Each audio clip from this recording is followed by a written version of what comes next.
Hello everyone. इस video में हम रीडिंग इंडियन फिक्शन जो कि वैल्यू एडिशनल कोर्स है, इसका पीवाईक्यू और एग्जामिनेशन पैटर्न डिस्कस करने वाले हैं।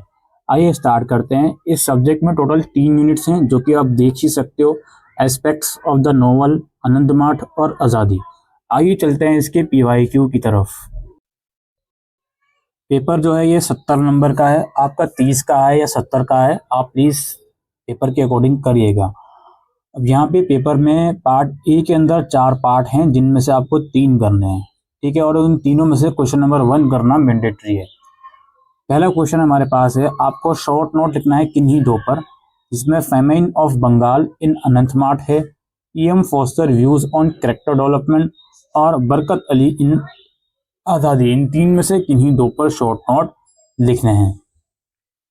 इसके बाद नेक्स्ट क्वेश्चन हमारा स्टार्ट होता है। हाँ, क्वेश्चन नंबर 2, इन तीनों में से कोई 2 करना है, याद रखिएगा। और क्वेश्चन नंबर 1 मैंडेटरी है।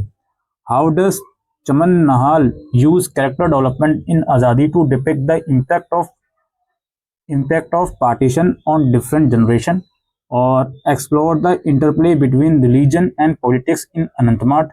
उसके बाद explain how Forster distinguishes between story and plot and its relevance to the novel. Part A समाप्त हुआ। पार्ट बी है हमारे पास, इसमें 6 क्वेश्चन हैं और आपको कोई 4 क्वेश्चन करने हैं।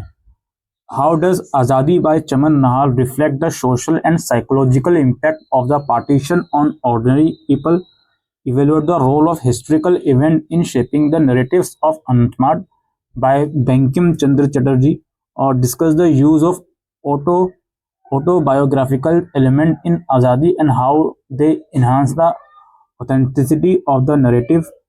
उसके बाद examine how does the song Bande Mataram in Anantmat symbolize the spirit of Indian nationalism, or explain how E.M. Foster's concept in aspect of the novel can be applied to understanding characteristics in Anantmat, or what are the 7 aspects of the novel as described by E.M.